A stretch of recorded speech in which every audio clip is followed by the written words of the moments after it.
Hey, what's up, everybody? This is Nick from the Men with Wdjat here with the second episode of the Edison Diaries. Today's episode is focused around Dark Calling Hero, a really fun kind of like toolboxy deck based around Elemental HERO Prisma, in my opinion, that basically is just like a Foolish Burial once per turn. And then you just kind of abuse that power. So I'm not going to waste any more time. Let's just get into the deck list here, and we can talk about the card choices as we go along.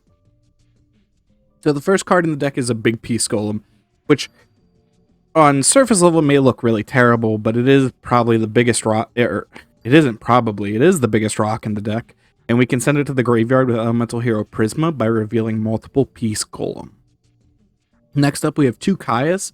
These are in the deck here solely for the fact that you need Fiends level 6 or higher for Malicious Edge, right? That's what it's called? Malicious Fiend, I'm sorry.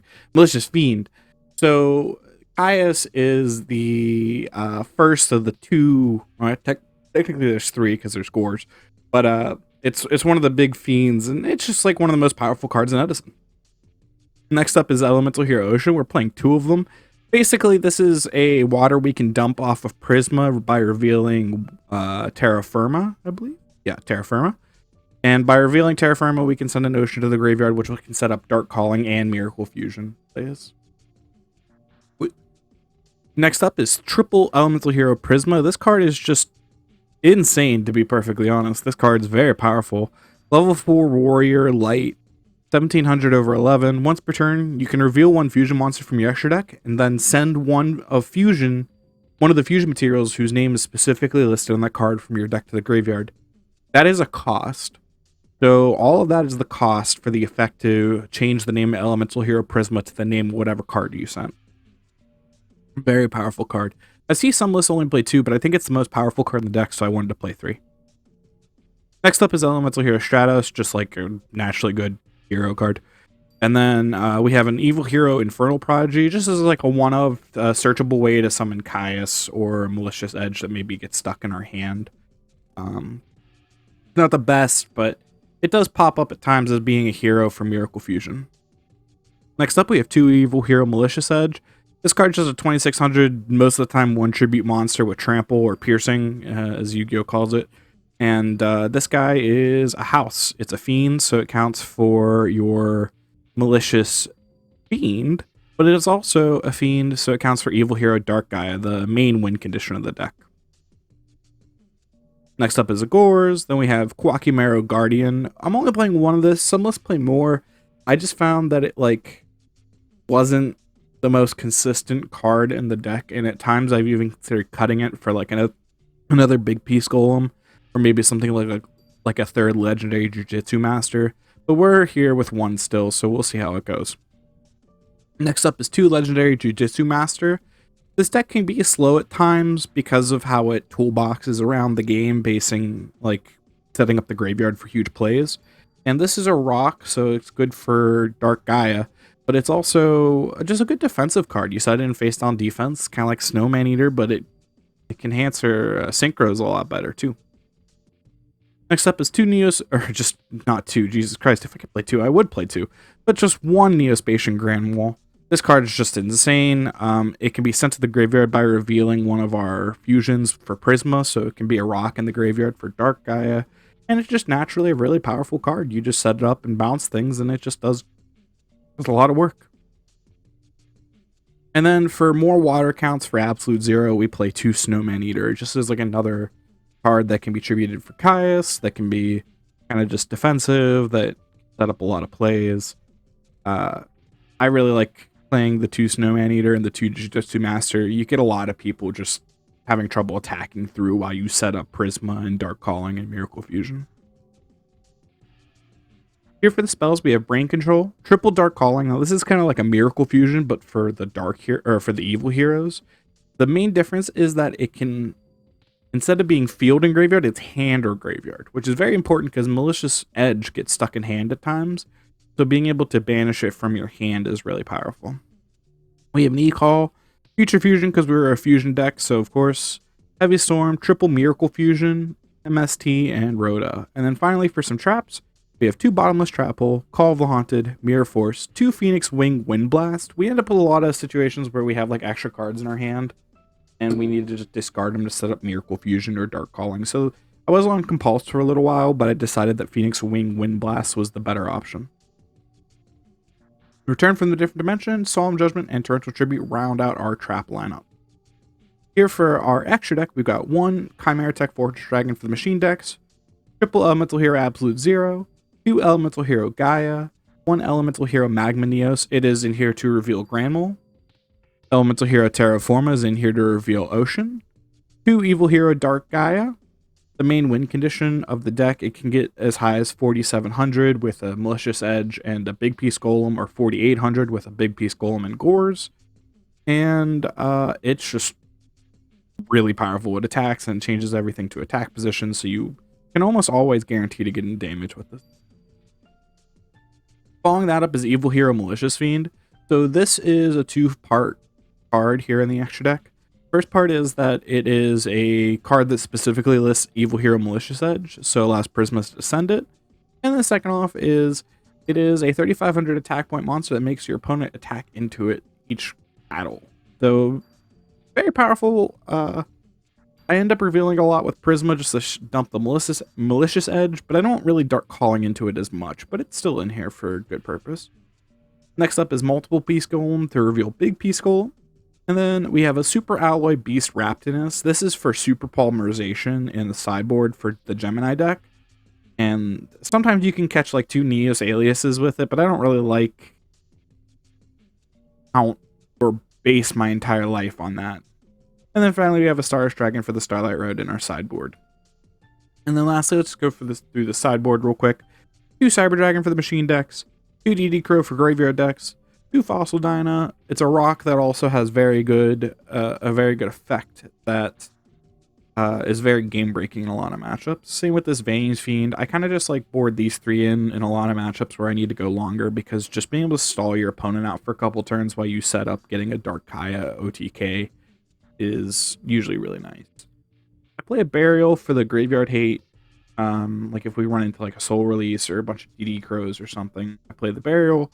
And then it also just is a good extender because putting back 2 and then playing another Miracle Fusion off of the 2 we just banished is really powerful. 2 Super Poly for just like the mirror match, hero decks. Like I said earlier, the Gemini deck with the Raptinus in the sideboard. It comes up a lot because hero is one of the most powerful archetypes / engines you can be playing. And there's a lot of ways to just go, whoops, and take your opponent's monster out of nowhere. 2 Dust Tornado for back row decks, 2 Pulling the Rug for, gadgets, monarchs, Elemental Hero Shadows, Deep Sea Diva, stuff like that. And then finally Starlight Road for like Icarus Attack, Judgment Dragon stuff. When you want the Starlight Road, you bring it in, So that is the full deck list for Dark Calling Hero. This is my 4th iteration that I've been testing of it. And this is the iteration we're going to take into today's Edison Diaries. So let's get into the games. I pre-recorded the games again like I did last time, but I did this before doing the deck tech again. And I will say this, I'll give you guys a little bit of a heads up now. Normally I want to shoot for like 3 games or 3 matches in these videos, but I actually end up having 5 because we got some out of meta stuff and I wanted to get some more good testing for this deck. To show it off its true potential, because I think it's a legitimately good deck.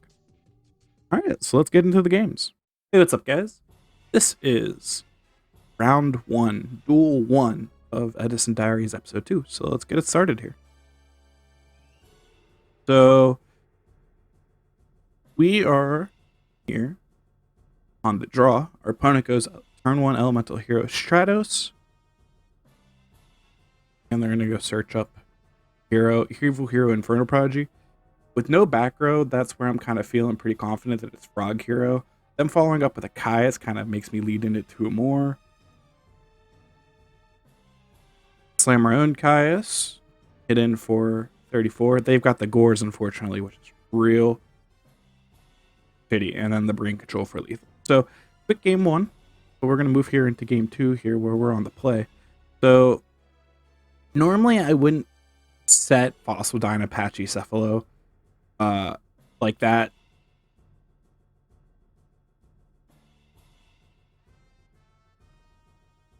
I wouldn't set it on turn 1, but I did have just a hunch that it would lead me to victory to this game because I was pretty set on him being Frog Hero, and Fossil Dine is just really powerful against that deck.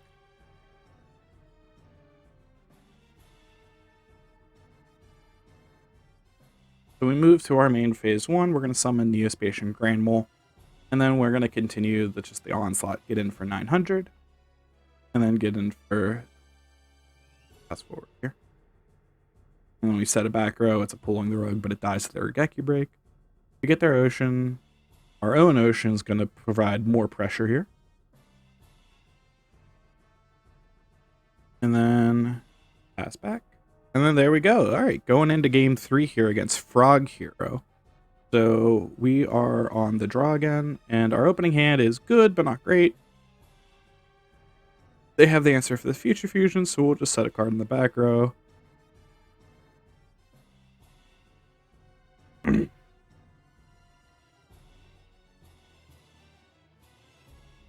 They're going to Caius hit my Super Poly, but we will bottomless them. Reveal the Malicious Fiend, dump Malicious Edge. Can't beat over Dupe Frog, unfortunately. And their Malicious Edge is going to put in a lot of work here. But see what we can do here. So Malicious Edge into their Dupe Frog. They go get a swap. Gaia into the Malicious Edge, and then Prisma to the face. Unfortunately, because they returned from the different dimension, we're going to lose both of those. They're going to get Treeborn. They're going to road up a Junk Synchron. They're going to Synchro into Goyo Guardian here. Attack over my Gaia. And then I draw Miracle Fusion. If we check our graveyard, we only have Big Golem, so we're not able to do anything with either of these cards. That's kind of the problem with sometimes with this deck, is you end up drawing too many Dark Calling Miracle Fusion cards with not enough payoff. That is why we switched back to the Phoenix Wing Wind Blast, so we can turn some of those dead cards into, removal. So we ended up losing this game 1-2 to Frog Hero in a really close one. But move on to Duel 2, because I think Duel 2 is going to be pretty interesting for us. Alright guys, Duel number 2 here on the second episode of Edison Diaries. Let's get this started. And I am going second again. Alright, so first thing to notice, no extra deck from the opponent. Already a weird sign. We get to go Caius, and we banish a Unifrog, so I'm already kind of like, what's going on here?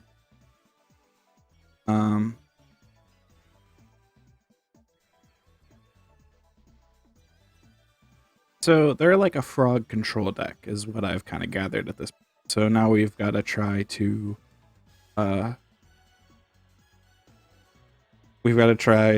beat them as fast as possible here. So I'm going to pause that real quick. In case you missed what happened, I went Dark Calling into Dark Gaia for 4700 attacker, Miracle Fusion into Absolute Zero. From there, we were able to attack, switch all their monsters to attack mode, and that should have been enough. So here into game 2, this one is a little bit longer if I remember correctly. We're going to start this one a little bit slower. We're also going second. So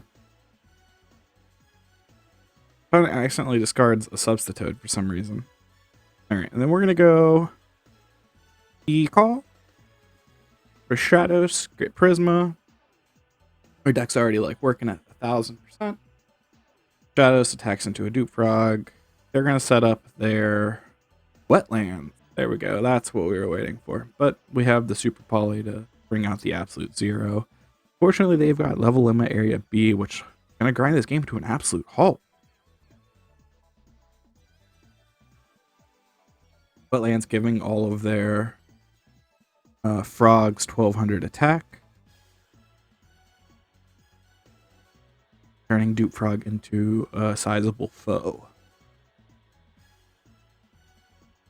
Make another Absolute Zero. Unfortunately, we have nothing to answer this Unifrog at the moment, but we will go and make Malicious Edge pop their field. Dupe Frog goes get Submarine Frog, aka Big Boy. 2400 attack with Piercing. Make our third Absolute Zero. And then they have lethal with the brain control. Gotta love brain control. All right, let's go into game 3 here. We're gonna start out with Stratos, go get Prisma, set a back row, and Pest. They're gonna go get their wetlands. And then we're going to play like a really cool play here. We're going to go Dust Tornado, pop the wetlands. Damage goes through. And they are really far behind at this point. We'll dump Big Peace Golem, get in. So let's talk a little bit, actually, let's pause here. Let's talk a little bit about why we dumped Big Peace Golem. That's solely because we have the Caius. I also like to dump Big Peace Golem first because it's usually the worst card. But, we have the Kaya, so we do have the Dark Calling into a pretty sizable Dark guy if we need it now. So they tried playing a Substitute and attacking. But they're going to go Book of Moon on their Substitute. They're kind of out of cards at this point, so let's see what we got. We're going to bounce their back row. And then we're going to go Dark Calling. The Dark guy, that's 4,500. Switches to Prog to attack. But here, I do remember this part here. So here's the problem. Flip-Flop Frog is not a flip effect monster. You may think it's a flip effect monster. It is a monster that has an effect when it flip face up, but it is not a flip effect monster, so Dark Gaia didn't negate it. So that means their flip-flop activated before damage, which means my Dark Gaia is probably no longer. But, say la vie. We're just going to hopefully fast forward this. It does take a quick second to get it corrected, but now you're going to flip up there, flip off rock again, but I have the Torrential Tribute, so we'll do that. Oh, and then they accidentally drew a card that they shouldn't have because of Phoenix Wing and Blast. They accidentally shuffled their deck because of a mistake. So, alright. Now we're at 2,000. Set the Snowman. We're going to take a little bit of damage here, but they just have a back row. We'll go get E-Call, go get Prisma. I believe we play the Prisma. We'll dump a Malicious Edge because that's really bad in the top deck mode. And we'll attack for lethal. Alright. So that is a nice, satisfying, wholehearted 2-1 victory over Frog Control. And I think the deck performed pretty well. I mean, it is just Frog Control, but we played around a lot of stuff, had a lot of interaction, and walked away with the W. So, heading into Duel 3, we are 1-1, so let's see how that goes. Alright guys, time for the third match here of Edison Diaries Episode 2. So, I just want to point this out. Round 1, we faced Frog Hero. Round 2, we faced Frog Control. And then round 3, we're facing a 60-card deck. We'll see how this goes. So, I believe we are on second. We're going second. So, our opening hand's not bad, actually. See what our opponent decides to do here with their 60-card deck. I promise you're not going to see this coming. Search up the Sanctuary in the Sky. Play Cloudy and Atlas. And set a back row. So, let's pause this real quick. If you don't know who this card is, I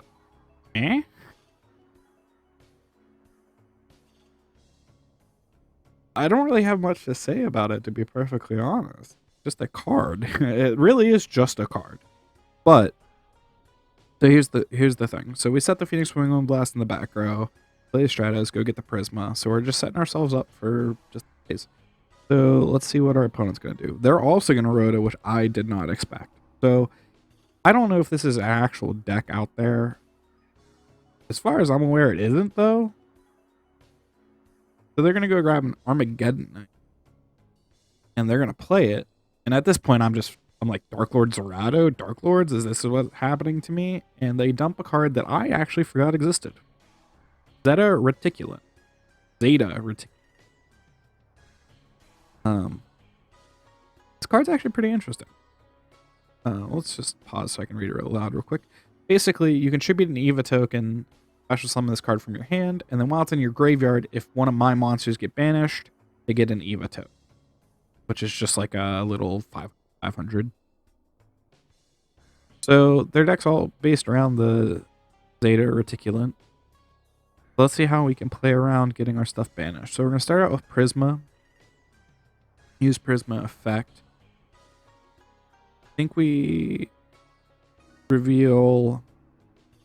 Yeah, Malicious Fiend, go dump the Malicious Edge. This a little bit. Back into the Armageddon Knight, and we get deprisoned, and then they make a little token. And then I guess we'll kill it. And then that also gets deprisoned. Pretty rough. They try to go for a Caius. We have the Call of the Haunted. They play another Zeta Reticulant from their hand. Legendary Jujutsu Master is a boss, though.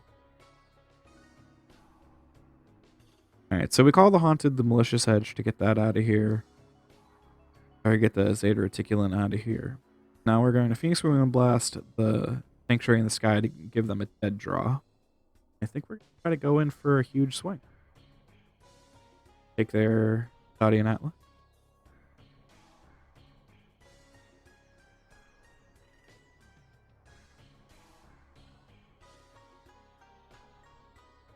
And then by switching it to defense, it destroys itself.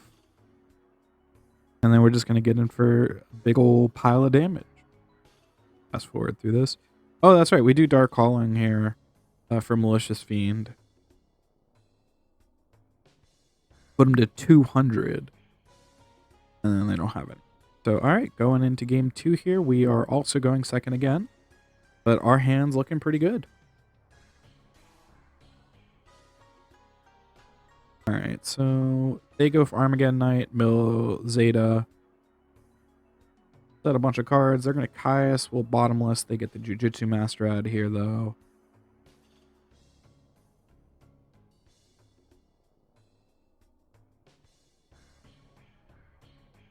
But now we got Caius. Caius, there's Zeta. Hidden for another 24. And we have Solemn Judgment back up.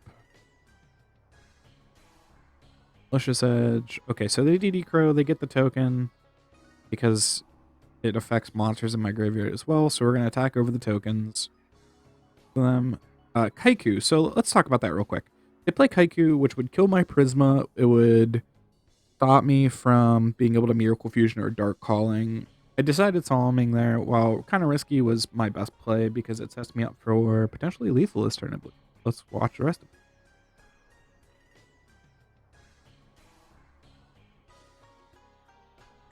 All right, yeah, and our own DD Crow seals the deal. If we didn't have lethal there, which we did, we would be able to continue screwing advantage off Prism. So that was round 3. We are currently 2-1 in this episode. Let's go to match 3 and see how it goes. Or match 4, I should say. All right, guys, match 4. And I'll be perfectly honest here. I didn't realize this was the same opponent as last episode with the same deck until after I accepted them. I'm still going to show it, but just know I didn't do this on purpose. This isn't me trying to fluff the stats. So I believe we are on the play. I think we're going first here. Yep. Okay. Let's see what our opening hand looks like. Future Fusion is the best card in the deck, so let's play Future Fusion and go from there.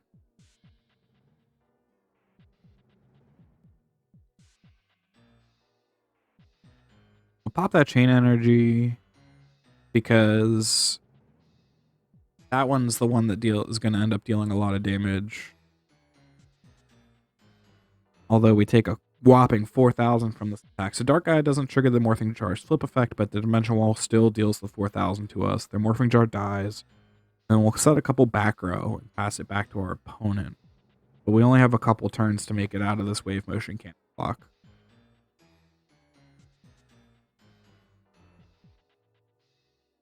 Wave Motion goes up to 1. I bet they were really banking on that Morphing Jar, just based on the way the rest of this game plays out in my memory. Yeah, they just concede. So yeah, let's go to game 2 now. Here in a second. These sort of like control burn lists are very awkward. I don't really have like a... I don't really have like a great idea on how to surmise like how to play against them. You just kind of like play to your outs and just take the damage where you can take it. because they're not going to give you a lot of opportunities with cards like Dimension Wall, Magic Cylinder, Gravity Bind, Level Limit Area B, stuff like that, Messenger Piece, all those sorts of things. All right, so they slam down the Wave Motion Cannon. They've got the Necro Valley, a couple back row, and a set card, which, according to the stats there, is Spy, but I did not know that at the time. So we're going to start out with Evil Healer Inferno Prodigy. So this card right here, like I was talking about in the deck tech, it's only a one of, but being able to do something like this where we can just turn one a Caius because we went second and our opponent played a monster is the reason to play that card. Could have also went Malicious Edge to draw a card at the end of turn, but kind of knowing what this deck was going for, I knew that I'd want to Caius the Fate. So they take 1,000 off the Gravekeeper Spy, and then I think we're going to try to jam out the Future Fusion. I think it's good. I don't think they have a response. Doesn't seem so. So we're going to reveal Dark Gaia, pitch Malicious Edge, and Big Golem. Big Peace Golem, I should say. Again. And then we'll set this Dust Tornado and pass back to our opponent.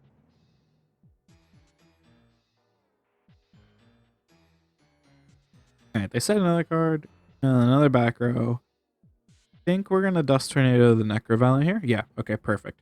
Yeah, so we pop the Necro Valley just so we can have access in case we draw Dark Calling there to go into Dark Gaia. Go out with Ocean. They don't have a response. I don't remember. All right, Caius is an attack and that is face down. It's a Gravekeeper's Guard, which is going to bounce, I believe, the Caius back to hand. Yep. And then Ocean in for 15. And our opponent's really low. They haven't dealt a single point of damage to us. Wave Motion Cannon's nowhere close to being able to kill us. I feel pretty comfortable. They draw, and they're going to think. Board. They do nothing. So, oh, okay, yeah. Black Horn of Heaven, not great. It's an okay card, but it's not the best. It can't hit the Evil Hero Dark Gaia because of Future Fusion. Is the effect that summoned it. Not an individual effect of Evil Hero Dark Gaia summoned it. Or like a summoning mechanic. I should say a summoning mechanic. That's not what happened. It was the effect of Future. So, they're going to Torrential here.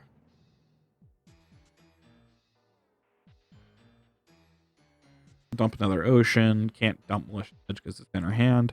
All right, our opponent draws, doesn't have an answer, and we win 3-1 going into the final match of this episode. Let's see if we can take it. Hey, what's up? Now we're here for match number 4, and let's see what's going on here.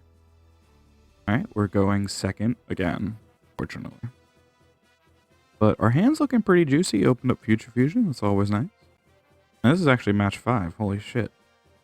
Wow. Their opponent leads off with an Allure of Darkness. Alright, they banished Blizzard, so they're on Black Wings. We go Shadows, get that Prisma. And I think we slammed the Future Fusion here. Yep. Reveal Dark Gaia, pitch Caius, and Big Peace Golems. Both of the Malicious Edges are in our hand. Alright, so there goes Sirocco. They're going to deal a shit ton of damage here.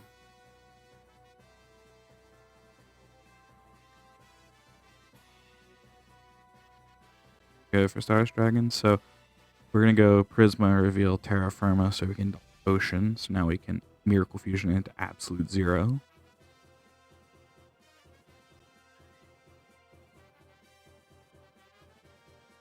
And we're just thinking about what potential back rows play around. So we'll slam the Miracle Fusion.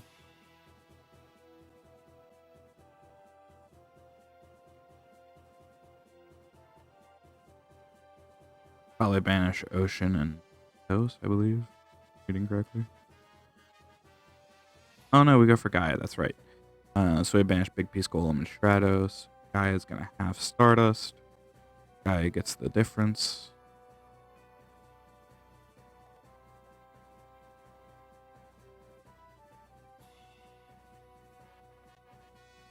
If they can attack the thing. Now we just have to hope to not die to our opponent's Stars Dragon and whatever they have.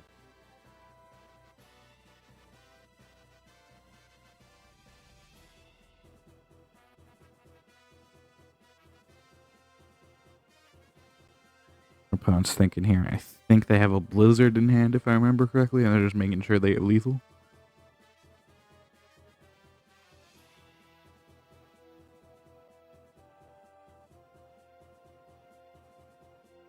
Oh no, they tribute the Star Dragon, get Sirocco, Black Whirlwind. They're gonna go search up, I believe, a Klute, if I remember correctly. Yep, and they're gonna double Klute me. Yep. All right. Now we're on the play in game 2.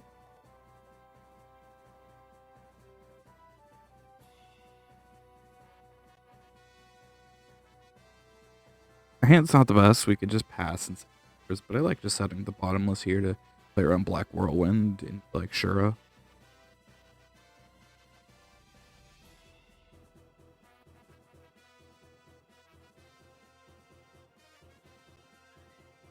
Alright, and then they go simple and just go with the 800 for a little bit. Alright, so we draw the Snowman Eater. Bad. We do have the bottomless for the Shura here. Opponent's thinking. I believe that means that that's an Icarus attack in the back row. That's how I'm interpreting that. Oh no, it is a Solemn Judgment to top the bottomless. 4,000 life points, a lot to pay right there, especially since we have a Snowman Eater set.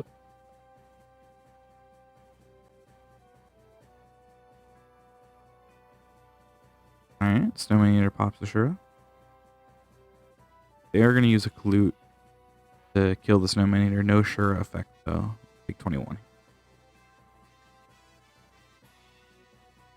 No Shura effect because it's no longer face up the field when 12.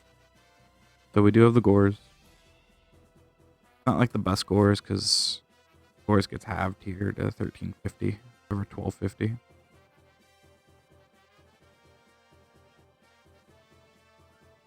So they have their own back row, and we'll draw. Perfect. E-call. Great. Alright, so that means we can go get Stratus. Alright. And then I believe we just switch everything to attack mode. Mirror Force be damned, right?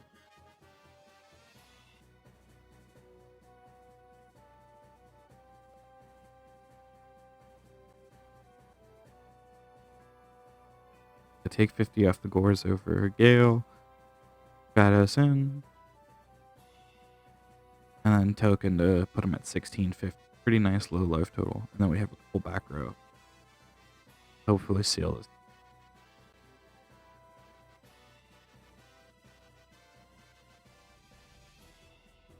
Alright, so their graveyard. Oh, Pro Storm. Did not see that coming. However, we do have the Solemn Judgment to protect the bottomless. I know it's not like the best play, but I did want to keep the bottomless because they do have value. So, like, if they had a way to put Sirocco in the grave, they could value. That would not be great for me.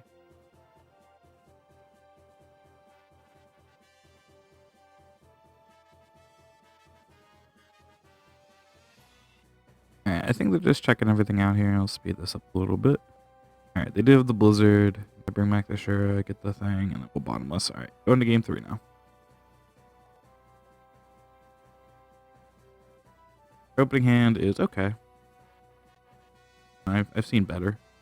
But Snowman Eater is really because they have to use a Klute to get it for it usually, and it kills like the Shura. We're gonna just go Shura and pass. So we're just gonna do that. And then we do Dark Gaia, calling into Dark Gaia, banishing the Malicious Edge from our banish from our hand. I even say in chat, well, you have to have literally triple Klute to beat over this here. Pop the Shura or the attack. So great place to start, and then we're gonna slam the Solemn Judgment in the back row. I just feel like we're point.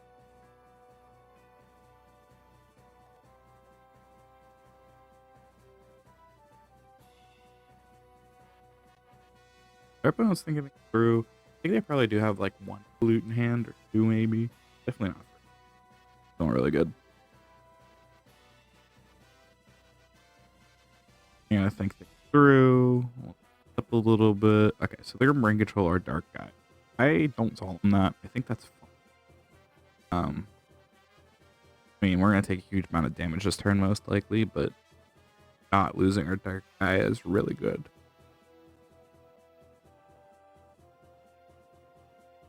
They're in the tank, so they're going to summon Clute, special summon Gale, have Prisma. This isn't going to be lethal, but it's pretty close. Then Dark Guy gets in, and I believe they try to synchro into Brainiac. We have the Solemn Judgment, and they don't have anything else. So that is it. And we win. And we finished 4-1 out of these 5 matches. That's pretty sick. So, just to quickly say, very, very happy with these results. And I'll talk a little bit more about it in the post, but this deck's so much fun. If you haven't tried it before, please give it a shot. Alright, everyone. See you in post. Alright, guys. Thank you for joining me here in the Aftermath. To sum things up, we went 4-1 with Dark Calling Hero, and I'm extremely happy with how our deck performed. To be perfectly honest, everything seemed to work really well, except for that last little hiccup against, or that first little hiccup against Frog Hero, where we just drew too many Dark Callings and Miracle Fusions with no way to use them. Honestly, I think this deck's very underrated. I think it's very powerful. I think it does a lot that's really good. Is it the best deck in the format? No. Is it the best deck to play Elemental HERO Shadows? No. But, all those things said, do give this deck a shot. It is a lot of fun. There's a lot of toolboxy moments where you're just deciding how to approach your Prisma, how to approach your next couple turns. There's a lot of defensive play, counterplay, a lot of different ways you can take the main board and the sideboard. There's so many flex slots. Just as, you know, just as like a quick run through, like you've got maybe at least 10. So do give this deck a shot. Do look into this some more. And as for me, that's everything for me. So I hope you have a great rest of your day. Thank you very much for watching, and I'll see you next time. Peace.